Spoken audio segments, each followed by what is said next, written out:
standing in trial or coming to try me is a terrorist. That's what their law says. Section what me? Be offered to be a limited wiggle room of a court of law, of the judicial. There is a lot of wide bat, a lot of wide space left for politicians or political leaders of this country to resolve political issues that border on agitation. Why this one has become intractable is very, very, very disappointing. There's a thesis that has become intractable because Nnamdi Kanu is an Igbo man. That thesis is becoming more and more valid by the day. So what is playing out in court now is nothing but the best evidence that this matter has gone beyond the province of judiciary and should be taken back, by the executive branch that started it anyway. There is no trial without prosecution. So it's the executive branch, the president, that triggered this through the office of the Attorney General. So the president can direct the Attorney General to take the case back to the table to see whether it should be resolved politically.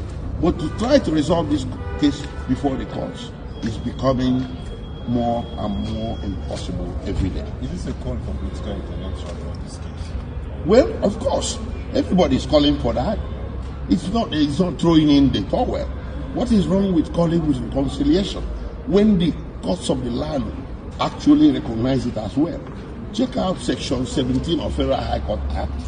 It called on judges to seek reconciliation between litigants before them, including criminal cases. Section 174 of the Constitution empowered the Attorney General of the Federation to discontinue criminal prosecutions.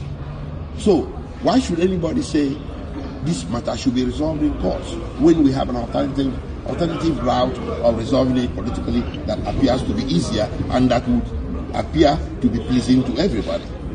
Okay, let's talk about the proceedings today. The procedure today? The proceedings today. Okay. What next? I will yield to one of my colleagues to discuss that with Sama Square Opera with Ocean. Okay, actually, it's good for us to put the record straight. Nnamdi Kanu is not saying that you will not enter defense. Nnamdi Kanu said, under what law are you charging me? Going by the Constitution, there is no charge against him. Now tell me the law. The court should tell me the law upon which he's being tried.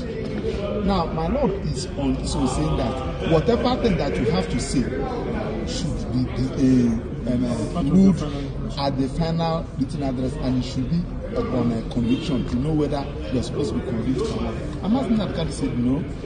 There are thresholds, there are hurdles upon which you need to cross for you to reach that particular issue. And one fundamental issue there is that my Lord said, we are talking about issue of extraordinary rendition, the way you are being brought back from Kenya to Nigeria. And he wants somebody to come and give evidence on that. There is nothing before him. And if you watch the motion Nnamdi Kanu filed, Nnamdi Kanu said, Federal High Court has given a judgment in respect of that, and also awarded 500 million naira against federal government in his favor. That judgment is in the court file. Court of Appeal, in their judgment, also gave a ruling on that and made comment about that. The CTC of that judgment is in the court file. Supreme Court, in their judgment, also took judicial notice of that and they condemned that attitude. They are all in court file. There was a motion challenging the decision of the court where these issues are being raised, and Nnamdi Kanu made reference of the motion in the court file. Yes. And under the Evidence Act, Nnamdi Kanu is saying that under the law, court is obliged, is under obligation to take judicial notice of every document in their file. Yes. So asking him now to go and enter into a defense and start giving evidence on that is a waste of time. Yes. That court is on its own supposed to take so much to raise this issue. Yeah. Court is expected to raise this issue. Now there is a charge before me. Please. Dear friend evangelist, and I will continue to speak my mind and speak my heart. Listen and listen very good. I love what Israeli, Netanyahu, and Donald Trump, they are birds of the same feather and they fly together and they love one another.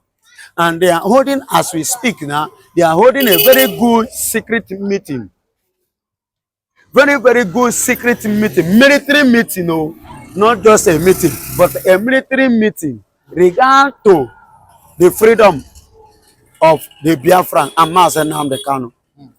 Because the NATO chairman, Philippe, somebody have already said it clearly and openly. He said to Donald Trump that you people make a mistake in 1967 down to 1970. He doesn't want that mistake to continue. It is the high time that the EU, the European, the world recognize this Biafra of a thing. Because we have paid the price.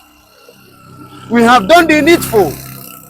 So the secret meeting by Israel and Donald Trump currently in USA over this issue is very, very important. You see why Donald Trump say he's going to give Nigeria a military challenge in terms of this terrorism and the killing of the Christians, the genocide that is going on in Nigeria against the Igbos, because the 99% of the Christians in Nigeria constituted by the Igbos, the Biafrans. You understand? So, and let me tell you, I'm adding this in addition to what Donald Trump have already said. I wish that Donald Trump, because this killing of a thing in Nigeria is not the people you are seeing. The people behind it are the politicians. The Nigerian politicians are the people killing the Christians. How do I mean by this? If Donald Trump is coming with that military action, please, both political aspect of it, all this from the leader, Bola Ahmed Tinubu, Mr. President, from Shetima, from Wike, Soludo, and co. All these Nigerian politicians need to be there with it. Seriously. Why am I saying this? They are the sponsorer. Even Erufai, they are the sponsorer of this terrorism in Nigeria. Sultan of Sokoto are one of them. They are the people sponsoring terrorism in Nigeria. They need to be dealt with. You understand? Look at the statement of Soludo. Last time in the court, after Nnamdi Kanu, that was last year, make a statement. It was this year. This year, September. When Kanu say, free me, I give you 2 million or 2 days. There will be peace in the East. Soludo said that even if you free Nnamdi Kanu, insecurity will not stop in Nigeria. That means that the insecurity, the killing that is going on in Nigeria are the politicians sponsoring it. So these politicians need to be dealt with. And another way, even without the American support or American comment to Nigeria, is this: if revolution can take place. You understand? Revolution is the only option to stop this incessant killing in Nigeria. But to the politicians, you see why I'm pondering on politicians. But the politicians have brought the idea of divide and rule. Now they have planted the seed of enmity between me and you. Two brothers, division among them. That is why they are succeeding in carrying out their activities, their criminal act, terrorism acts against Nigerians. And I love what Benjamin Netanyahu is doing with his men, the military, in terms of the military aspect of it. Are you hearing me? To curb these killings, to make sure that they come to security. You should have asked yourself, why is it that Donald Trump is he want to build the military base in the East? Have you ever asked yourself that question? Why did he point east instead of Abuja or Lagos or any part of West here? But he focused on the East. That is to tell you there is an agenda. That is to tell you there is a serious secret meeting going on, undisclosed. Are you hearing me? Undisclosed. But the report leaked from the reliable source regarding to the freedom of the Biafrans. Once they succeeded in achieving that, the next thing is to recognize Biafra. And once that happened, that has been something we have been looking for. And let me tell you, my beloved brother, see, I'm not telling you that Donald Trump is going to send American soldiers to Nigeria.